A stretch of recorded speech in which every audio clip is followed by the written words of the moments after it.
Well, episode 3 of Skeleton Crew is in the books. This is Phantom Empire. I'm Sean, that's Randy, and Johnny. And this is a Star Wars Wastelands presentation.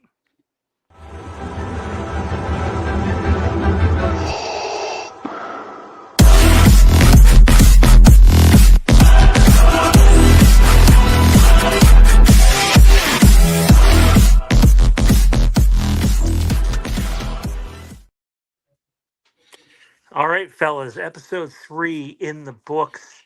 Um, I the closer we got to today, the more excited I was getting for the episode. It had been, well, I guess 8 days since the last one. In fact, honestly, when yesterday it came around, I was just like, I still don't understand the point of them doing a Monday episode last week. Really doesn't make any sense. If you were going to release it early, you should have released it over the Thanksgiving weekend. Um, and then I was like, well, fuck. Well, this one should have been Monday too. Um, but we had to wait the extra day. Uh, Johnny, I'm going to go for you first, man. Let you lead off. You just finished. You're the freshest. Um, what do what do you think about episode 3? Well, it's the curse of the limited run series that some episodes are going to feel a little flat. And this is the one of the three so far that has felt the most flat. Um that's not to say it wasn't good, there weren't exciting parts of it, because there were. But, overall it was just more of your, sort of filler episode. Like, we didn't really learn anything that we didn't already know or have suspected, and the things that we did learn were just answers to questions we had that didn't necessarily need answers yet, or that could have been strung along a little longer, or that didn't need to play out yet. But overall, it was a good episode. It wasn't great. For me, it is the worst of the three so far. Um, yeah, it's when you're in a limited series like this, you want it to always be up, and it's never that way. Just storytelling doesn't allow it to be that way. There needs to be ebb and flows in the story, and this was an ebb episode, not a flow episode, or whichever one you decide. Peaks and valleys. This was a valley. So over the course of the series, I think it's fine, but it did it for people who weren't hooked last week. This probably wasn't a good episode, because you know, unless it's the story that hooks you, there wasn't really much else to hook you if the hook wasn't already set in this week's episode. Well, sir, I think we watched two different episodes. Um, I thought this was fantastic. I thought it was a great episode. Um, Again, it's a little shorter than what I would like the minimum length episode to be, but still longer than episode 2. I thought we learned a decent bit during this episode, which we can get to in a bit. But I thought it was great for me. I don't think it was a valley. I think they just continued to go up. I will openly admit, though, I don't know what I'm going to rate this episode, because when we're rating episodes, we're comparing them to um, other episodes, right? And I'm conflicted. Like, I was conflicted last week too, because I loved episode 2, but I ended up scoring episode 1 higher because episode 2 was just disgustingly short in runtime. Um, and with this one, I like a lot of what we got. I thought it was a lot of fun, and I can't wait to dive into specifics. But yeah, for me, I will say this: outside of Andor, this is probably the most put together Star Wars show we've had yet, and I'd put Mando season 1 and 2 close to that. We still need to see 5 more episodes to see where it ranks, but like, the storytelling is just there. It's well thought out. Um, John Watts knows what he's doing, and I just think when you take like 3 episodes of this series and put it against 3 episodes of, you know, Boba Fett, 3 episodes of The Acolyte, 3 episodes of Mando season 3, I just think that this one is far and away better. Randy, what about you?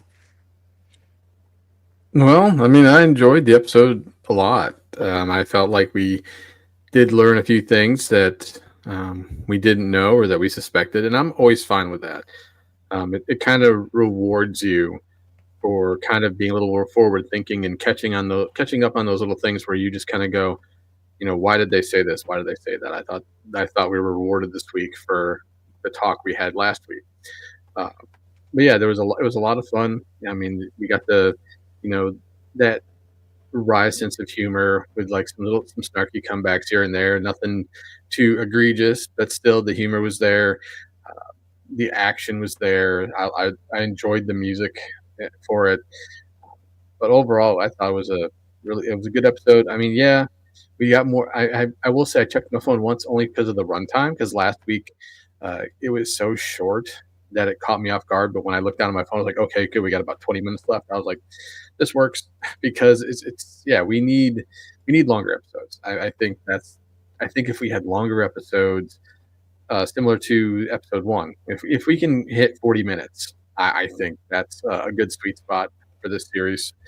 Um, it's a shame we've only hit it once, but thinking about my ratings from last week to this week, I'm with you, Sean. It's kind of hard to place this one just because. Uh, I mean, we got decent. I mean, it's gonna, and the way I see it, it's just gonna be end up being probably similar to, uh, could be in between or about the same as at least episode one. I don't know yet. I'm still thinking on it, but I'll get it figured out. But yeah, it was a good episode. I think.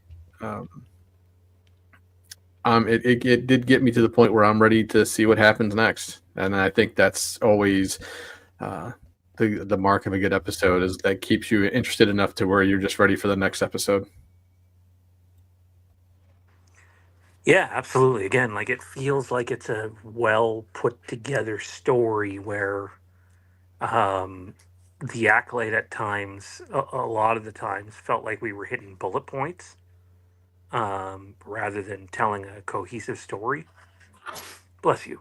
Um, and I just, I, I'm starting to fall in love with this show, and I'm worried at some point they're gonna pull the carpet on us because I haven't felt this way in a little while, right? Like the last Star Wars thing that made me feel close to this was Ahsoka. And as much as I liked Ahsoka, I felt like some of the episodes they took some egregious shortcuts with the storytelling just to try to, cram it all in. And I don't feel that way about this so far, right? I also think when you're not dealing with already known characters, um, your expectations are different, right? You're not sitting there going, okay, so when's Anakin coming up, or when am I gonna get Obi-Wan doing this, or which cameo's coming in the Mandalorian, or anything like that, right? Like um, it's a well-oiled machine, and for me, I think where I want to start is Jude Law, right? This is really the first time we've had a chance to see Jude Law stretch his feet and or stretch his legs rather. And for me, the comparison that I have, there's a character in Star Wars: The Old Republic, and I can't pinpoint his name. Johnny would know better than me. A scoundrel-like character that he reminds me a little bit of. But the low-hanging fruit for me is probably this is the closest thing we've gotten to the A New Hope version of Han Solo since A New Hope, in my opinion. But he's also someone who has force powers as well. Clearly not a Jedi, but has force powers. Thoughts, fellas? It's an interesting character that I'm liking the direction. And even in, when we first saw him, I had my suspicions about him, being a Jedi or not being a Jedi. And, I figured there was going to be you know, here's your Jedi. Surprise, he's not a Jedi moment forthcoming in the series, just because that felt like the sort of way it would be, especially once they leaned into this episode when the kids were all, having their moment of how he could make the key move without using the Force. And at that point, it was pretty much a, well, okay, you're going to tell us this, but you're not, you're not going to explain it, which that's fine. There's still lots of time to delve into his backstory and explain who he is and his motivations, and is he a Jedi? Is he not a Jedi? Is he, how is he tapping into the Force? What is he doing? How is he moving these things? How is he doing that? Because we did, up until the point where when the kids were sleeping and he, turned the lights, he did the thing with the lights that he did. Until that moment, everything felt could have been achieved through other means. That was the first time he did something where I'm like, okay. Wait, the key? What about the key? Because the kids explained it all. He is a pirate. My honest thought was, he's got a magnet in his hand that he can, Ugh. turn off and on. Because that's a pirate thing to do. Like a cyborg pirate? Abso-freaking-lutely. Especially in Star Wars. The key was so far away, though, in that last episode, and wouldn't it have got caught on the bars if that was the case? No. Because you still have your TV explanations for it. He had a magnet implanted in his hand for situations like this, because he's been in a brig a time or two. And, it felt like that was sort of going to be how they explained that one away. But then you get to that point in this episode where he does that with the lights. It's like, oh, okay, well, that's not, there was no other movements than his hand just, doing it. And it's, okay, there's more to this guy than meets the eye. What that is, I don't know yet, but I'm interested to find out, which is, I think, the point.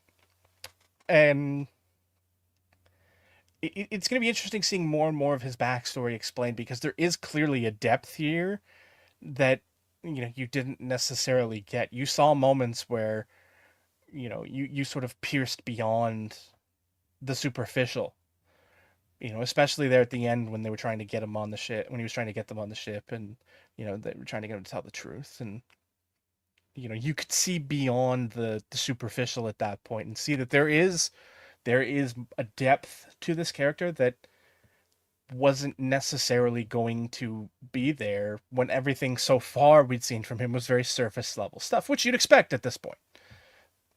So I'm excited to see where that backstory goes. And you're right, this was the first episode where we got to see him do anything, really. Like, we assume that was him in the beginning of the first episode. But you still, you can't put those things to his credit until you get the confirmation that, yeah, that was him. It really was. You assumed correctly. But this is the first time we've seen him, without the mask, just being himself. That, you got to see more of this character than you've seen to this point, and I'm excited to see where it goes. There is definitely a story here, and I look forward to hearing it. Randy, how about you? What do you think of Jude Law's Jod/Crimson Jack? So, right, I wrote this down last week, just because of a simple line where he was like, can you keep a secret? After bringing the key in, and it kind of made me jarred my memory and reminded me of Kanan's line of, "I'm about to let everyone in on the secret." To me, Jude Law's character is kind of like an anti-Kanan. Like, they're basically polar opposites, but similar in so many different ways. And so many, because whether it comes to, the use of blasters, use of the Force, things like that, you have one who's basically a space cowboy versus the other who's basically a scoundrel. But I get that vibe. Like, this dude could be kind of like just the anti-Kanan Jarrus in a sense. But I like how he's working. I like the chemistry he has with the kids. I like how, um, because of his years of piracy, Lord, because I'm sure we'll figure out how long that's been. He just has this calmness about him, on top of being a Force user. We obviously can't say he's a Jedi or a Sith. We can just know that he's a Force user, and that's about the extent of it. Hopefully, we'll find out more. Um, but I just like, I like the wit. I like the quick thinking. I just like the character oozes charisma, but that's Jude Law. That's Jude Law in a nutshell. He's always oozed charisma in just about any role he does, and that's why he fits this character so well. But given like what we know so far, um, it's only, I feel like it's, we've only scratched the surface. I want to know more about this character's backstory. I want to know what got him into piracy. I want to know, was he training to be a Jedi and just quit, or he saw something he didn't like and he just kind of, bailed out on it. So there's so many mysteries, even though we learned a little bit about his character. Um, I mean, we knew he was going to be a pirate. I mean, it was pretty obvious in the first episode that was him in the beginning. But just seeing how he interacts with everybody and how people interact with him, it's been a lot of fun. And I love the fact that even SM-33 just had, for a droid, is just doesn't trust him, and I don't blame him.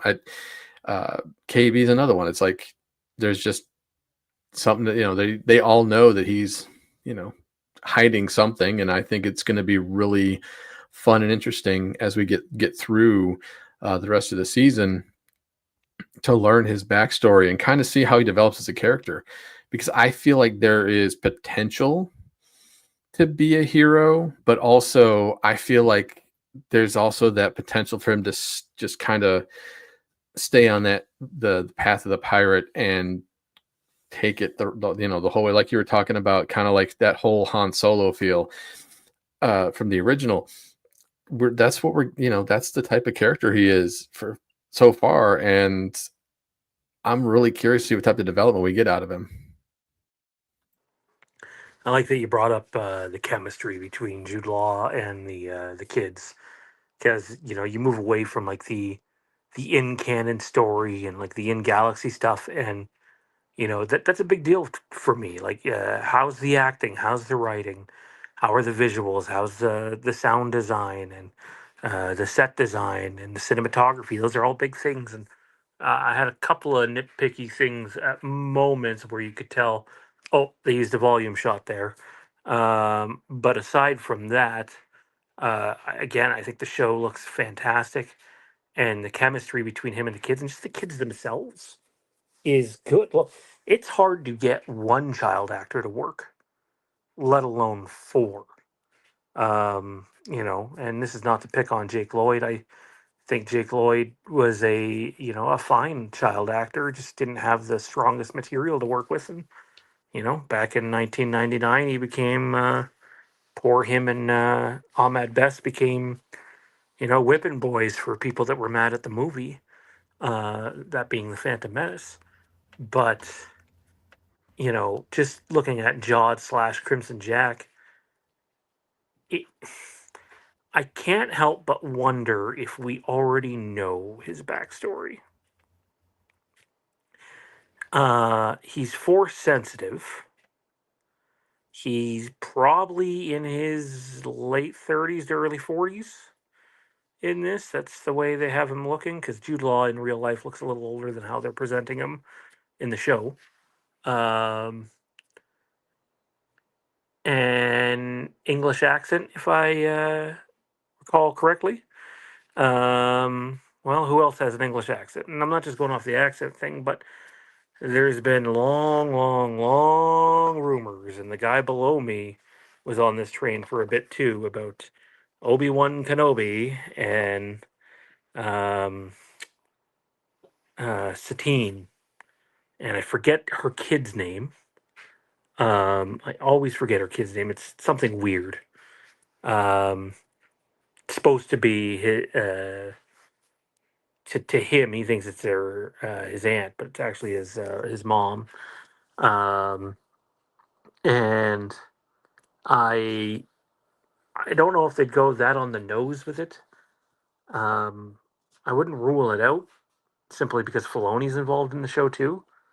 Uh, but for me, if I'm picking one way or the other, I'm gonna guess that somehow, some way, he's a descendant from someone who's force sensitive, someone who just learned a few things over time, in his bloodline, but isn't like capable of whipping out a lightsaber and going toe to toe with a Sith or anything like that. So, which could still be intriguing, right? Like a scoundrel who, um, in it for himself, but sees a tie to the kids, doesn't want to be a complete scumbag, but is sort of a scumbag, wanting to do the right thing, but also having the ability to call on the Force. It's a little bit of a different take on A New Hope Han, who didn't believe in the Force. But that's where I think it's going. How about you guys? Again, I I wouldn't don't. put money on the Kenobi thing, but I wouldn't rule it out because he's the appropriate age. I mean, that's a possibility that I didn't think that, which is funny considering how many other times I've brought that theory out to the forefront. Um, but I mean, there was a point there where, and I know it's not even remotely possible, where my brain would just be like, my brain sort of did the, man, the internet would explode if he's Cal, just for the sheer fuckery of it all. But obviously, I know that's not the odds of that happening are like 0.1. But I would hope they just use that actor for Cal. I would also assume the same thing. But you know, it's more of a, my brain was like, oh, just imagine how up in the arms the fan base would get. I'd love to see the chaos. I'd be one of them. There's a It was character in my that some second people game, want though. to watch the world burn moment in this episode. There's a character in that second. Fuck, what are those games called again? Help me out Second here. one was Survivor. Survivor, Jedi Survivor. Um, there's a character in that second game that kind of lines up with this one too. It's not him, but similar takes. Like I don't, I'm, I don't think he's a known character in the universe. He may have ties to to someone that we know. Um, but I don't think he's a known entity in the universe. I just sort of off gut, I think he's obviously, with the age range he is, he could have been someone that was being brought to the temple during Order 66.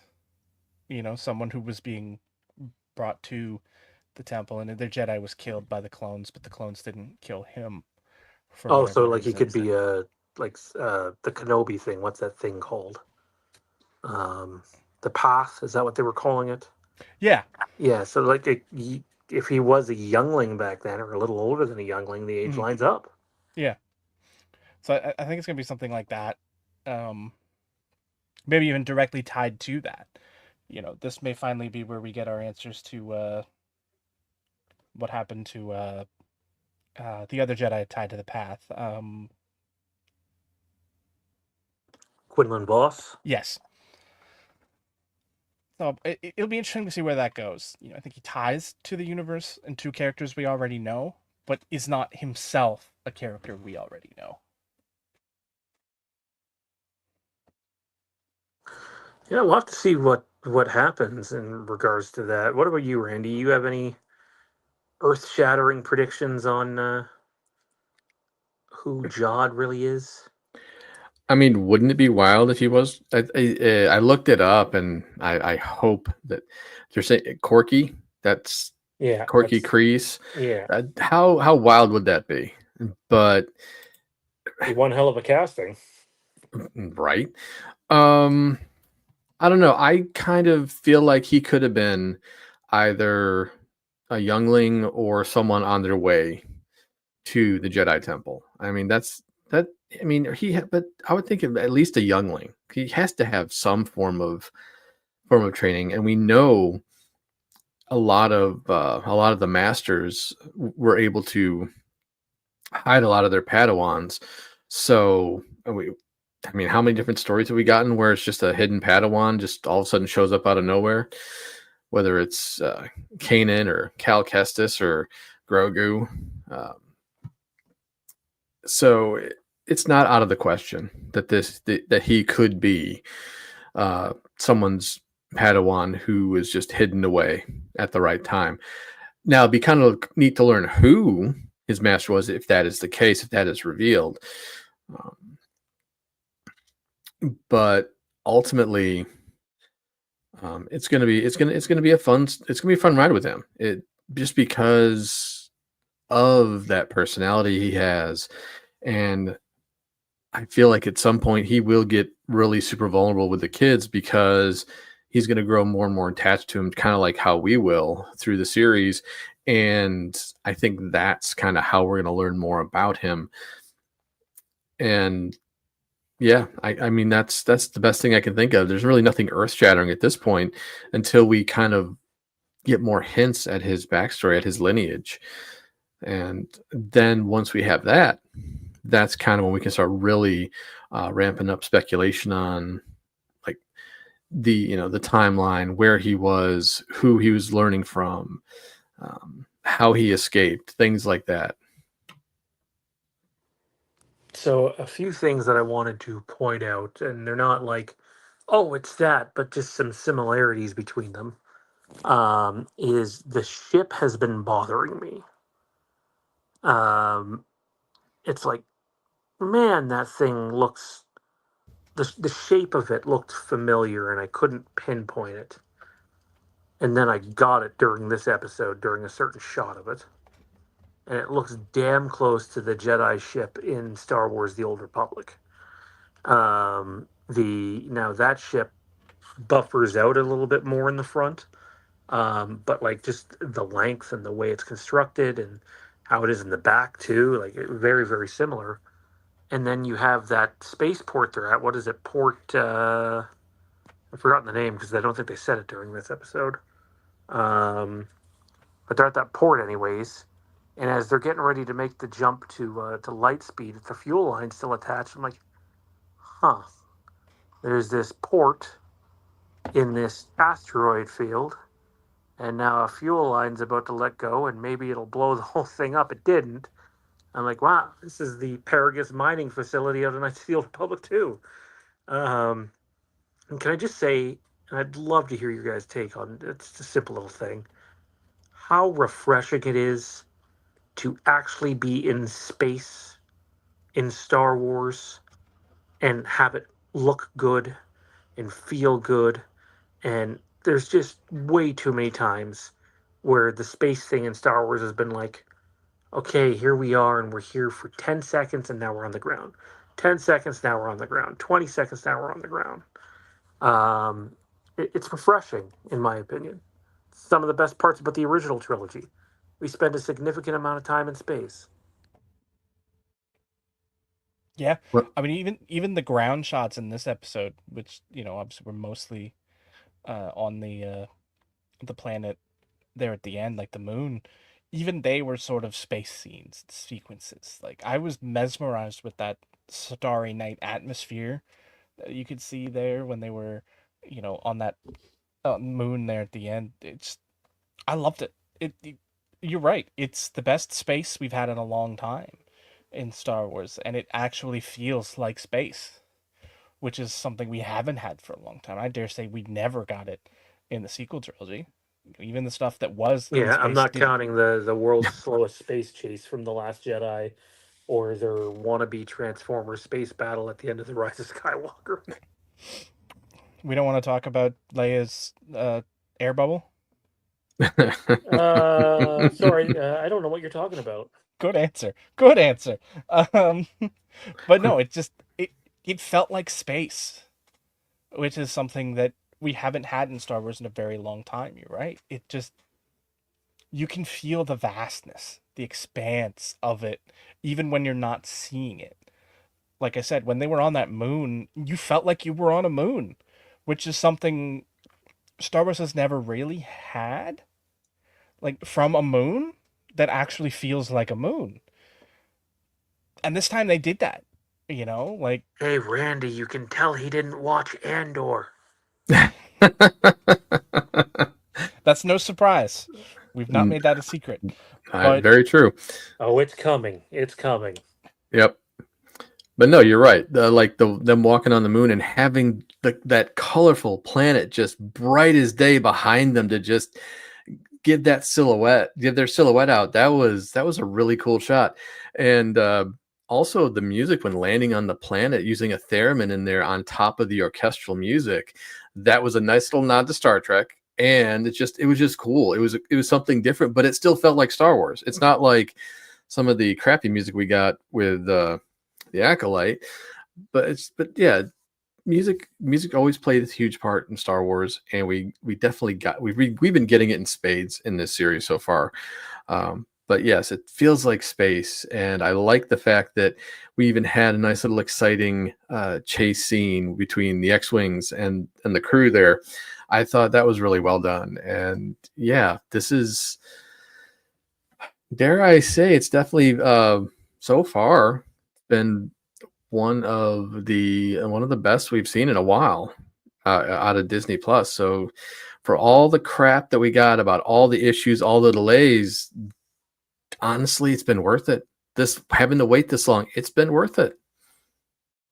Yeah, they definitely used that extra year. It was delayed and fine-tuned things, and more than likely, constructed a lot of it in the editing room and probably cut out some of the weak spots that some people had gotten their hands on and were talking about for the last year. And it just feels like a really well-oiled machine at this point. Um, I wanted to bring up two characters. The first one, I don't remember the name, but he's the guy in the droid shop. He's like, well, maybe I'll have to report you. The alien there. That voice actor sounded super familiar, but I could not pinpoint who he was. I had to research it. And then Kim, obviously the owl bird thing. Um, I really liked her character, and also sounded very familiar. Yeah, I will say that that character. I think it felt like part of it was animatronic and then part of it was CG, but it was so well done though. I love the creature effects, and so far they've done a bang up job with that in the series so far. But let's see if we can. I'll look this up real quick.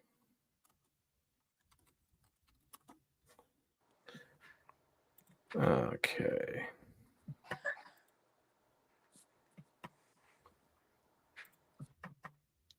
Go to IMDb real quick.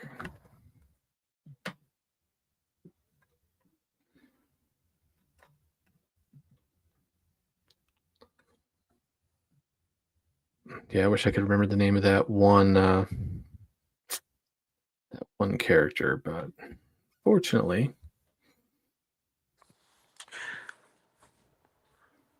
When Randy's doing that, what did you think of their two characters, John? The two characters I brought up, Johnny. well, I mean, the first one, um, it just sort of reminded me of past characters. He reminded me of things within Star Wars. I don't know. I was feeling sort of almost. He reminded me of Sebulba in a certain way. I don't know if that's just me being crazy, but he kind of reminded me of that. But um, it was more interesting for me when we got to the uh, Cain and seeing a creature that is new is something I'm not used to in Star Wars quite like that. Most of the things we see are things we've read about or heard about or seen in animation, and nothing I've ever read or seen has had a member of that species in it. So that was fun for me. It was something new, it was something different, and the way she played within the episode sort of bouncing back and forth between them, being a good guy, bad guy. Not good guy, bad guy, but whose side is she on? What's she doing? What's going on here? I liked it. I liked the intrigue, and especially I liked her interactions with Fern. That was the stuff that stood out for me the most, especially at the end. Where Fern helps her out of the pile that she's been knocked into.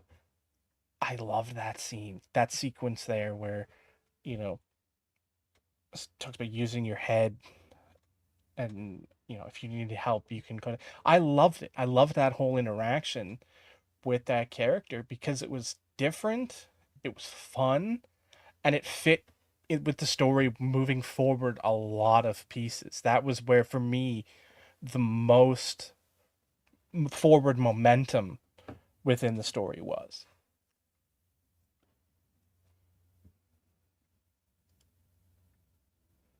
So for the voice of Kim, it's Alia Shawkat. Looks like she's been done a lot of TV, but also been in a few different movies here and there. Um, she was in Jackass Forever. That's such a gem. But there's quite a few movies through the years. She's in The Runaways back in 2010. Great Just trying to movie. see, trying to see if there's anything that's just kind of jumps out as Pee-wee's Big Holiday back in 2016 when they did that on Netflix.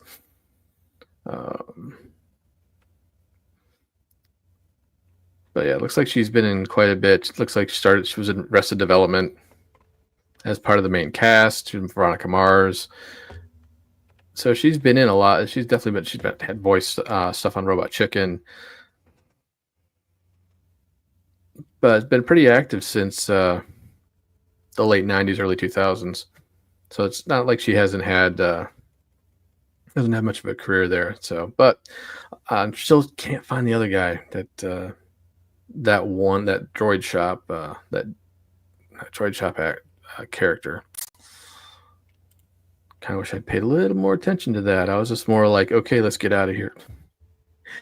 We'll come up with it in a bit. Gotta move things along here. I got a sick kid over here, guys. So this is probably gonna be a shortened episode. Um, what was everyone's favorite scene this episode? Well, I just said it.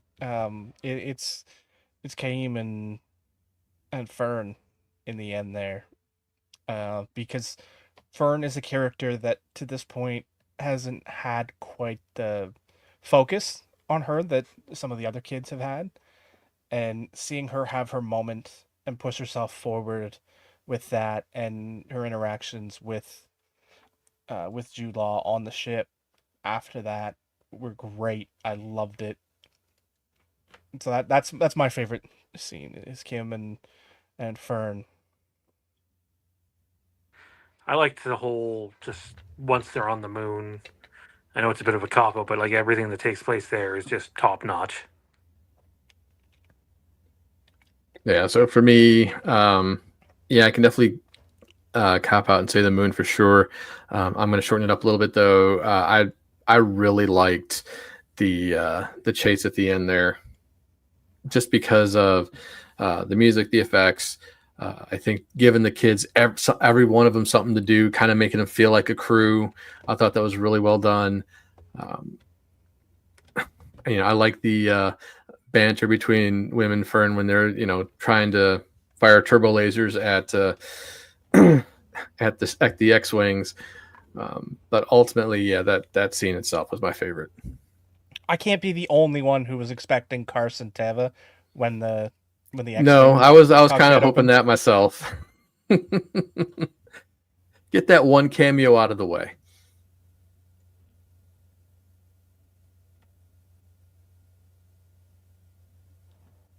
Yes, that is exactly what I meant. Everything I said was about KB, not Fern.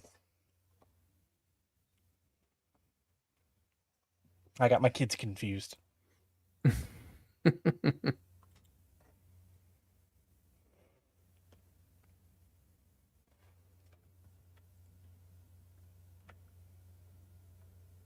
I need a moment, guys. Continue. All right.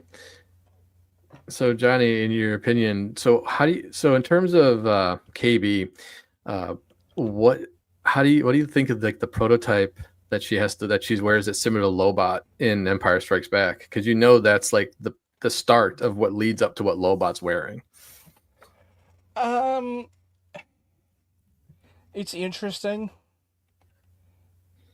to me. I mean, I don't know. I don't know if that is similar to what Lobot's wearing, because Lobot's is more in the ears, right?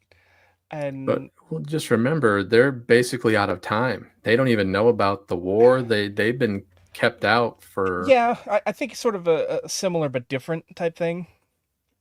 You know, like I wouldn't be surprised if they were both sort of made by the same company type thing, but they're different in what they are. Like you said it last week, it's obviously reminiscent of Geordie's visor, Hmm. and absolutely I see that as well.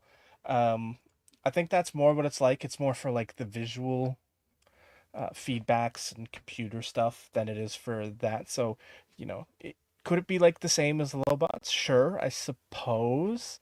Yet at the same time, it's definitely going to be interesting to see if we learn anything about it in any way. Like, I think it's going to come up clutch in a big way in a later episode that KB has this and can use it in a certain sort of way. So, um, it's going to be interesting to see what that is because it's too. I think it's too blatant an object and being so associated with her character for it not to come back in a later episode and be important in some form or fashion. So, I mean, yeah, I think we're definitely going to see it involved in something. Um, so I think the visor is going to be more tied into them getting home than they know. Um, I thought you meant KB. I do my best here, guys, to be able to stick this out for another 15 minutes or so, but it's going to depend on the little guy. Fan film, you wouldn't happen to be a certain couple of fan films that Johnny and I are quite fond of, and a good friend of ours that we spent, I would say, a not insignificant amount of time with in Toronto, Ontario. Would you? Because I think you might be that person. Say we exchanged some emails last week. And if you're not, you're probably going, "What the fuck are you talking about?" But I think you might be that guy. Yep, that's what I thought. uh, man, I don't suppose you want to hop on for 15 minutes and share your thoughts on the series so far. It is our good buddy Ty, which, by the way, if you haven't yet, please head on over and check out both of his fan films, The Distant Echo and Star Wars Legacy of the Force. I might have got the title wrong on the first one. It's been a long time, and I got a kid Legends, coughing Legacy down of the the hall. Force, I think. But based on Troy Denning's Crucible, or not Crucible, pardon me, Invincible. Is it Invincible? Wow, you know my Star Wars knowledge is slipping here. Oh, yes, unfortunately, Uh, if you never saw them, they're oh, currently they're unlisted. currently unlisted. Oh, that's no good. That's no good. I'm gonna have to get you to send me those files so I have them. I've actually been meaning to show both my kids them. So, um, anyways, wouldn't mind showing Randy them too. Um, I don't know, guys. I'm just really enjoying this show. Again, I'm not a Goonies guy. E.T. was okay. Um, but like, there's a lot of Pirates of the Caribbean references in this show too. Like, the helmet that Jude Law's character's wearing. during the New Hope call back at the opening of the first episode. Um, literally is the same shape of Jack Sparrow's um, hat in Pirates of the Caribbean, and now he has a nickname of Crimson Jack to boot. Plus, you got the port they go to, and a lot of similarities to a lot of popular things. I'm really digging it. Now we found out in between our episodes here that John Watts does have a plan for season two, but he will not do the Stranger Things thing where the characters age and we're supposed to believe that it's a day later. Um, if it gets a season two, it'll take place 3 or 4 years down the road. So, and honestly, it'll probably have to wait until. I wouldn't be shocked if they're not allowed to release a season two of the show prior to the Mandalorian and Grogu, Ahsoka season two, and even the Filoni movie. So you might be looking at 2027, 2028 before you get a second season of this show. But so far, it's even amongst the extremely negative, uh, people out there in the Star Wars fan base, it's not getting the hate a lot of other projects are getting. So I'll take that as a half win. Randy, did you say your favorite episode or scene? Yeah, it was the chase scene at the end there. Because I thought, like I said, I thought the music was well done with it, giving the kids everything they want, giving the kids a role in helping with the escape, just to kind of make them feel like a crew, a family, and just the overall effects. I mean, I loved how we got something similar to like a nod to Solo with him kicking up all the dust, and then kind of like not exactly the same scene, but similar in terms of just using your surroundings to create a diversion so you could actually they could escape. I thought that was a lot of fun. We don't see things like that too often. Usually it's like, okay, dodge left, dodge right, hyperdrive. Instead of in the scene, you actually get to see them kick up dust and kind of blind everybody, and then once they were in the clear, jump to hyperspace. It was actually really cool to see that. Unfortunately, we will need to wrap up quicker here than I'd like. So maybe we can get Ty on a future episode of this. It'd be a lot of fun. Um, SM33 putting the Jedi in his place. That was fun. That was a lot of fun. Again, that kind of felt like a Jack Sparrow scene out of Pirates of the Caribbean too. So, yeah, no, I really thoroughly enjoyed it. Low hanging fruit, but my favorite character of the episode is Jod slash Crimson Jack slash whoever the hell he is, Jude Law. No, I mean, I'm right there with you. Just because we got to spend a lot of screen time with him, we got to see more of his personality, and just to see the chemistry he had with everybody. He definitely easily made the episode for me. He was definitely my favorite character. I think his best performances are to come. So he's not my favorite of this episode. My favorite of this episode, like I said, is KB. I felt like she had more moments in this episode where she shined through above, the group, and I enjoyed all of them.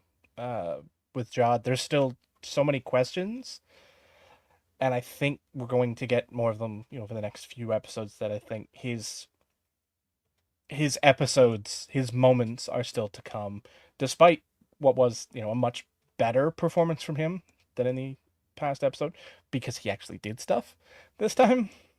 Uh, yeah, he'll get his time to shine later. So, KB, she was my favorite character in this episode.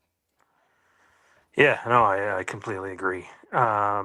She might not have been my favorite, but I really thoroughly enjoyed her in this episode. She had a more opportunity to stand on her own Mhm. feet and her own merit. So really enjoyed that. I can't put the image up, but what are we giving the Ewoks out of 10?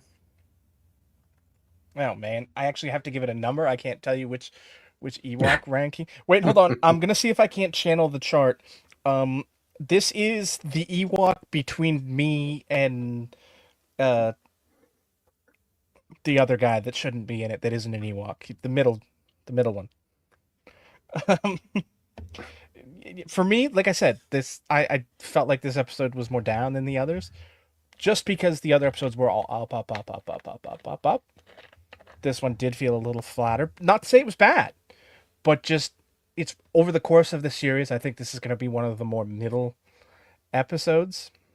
That this one, I'm right in the middle. It's 5 for me. 5 Yeah, out of 10. I'm being harsh on my scales this year. Holy crap, dude! Go back to the acolyte. Jeez. I'm hoping that at the end of it, each episode stands on its own, and I don't have any shared numbers across the episodes. That's my goal, so that I'll have a definitive ranking when we're done. But I'm sure that a future episode is going to do that. And I know that's harsh, but you know, it's I right now. It's fine. Yeah, I feel like I gave the first 2 episodes somewhere between a 7 and an 8, and I'm gonna stay right there on episode 3. I'm gonna give it a 7.5. I again, like, it's been a while since Star Wars has been able to capture my imagination just on an adventure rather than waiting for something specific or someone specific to appear. And yeah, I'm gonna give it a 7.5.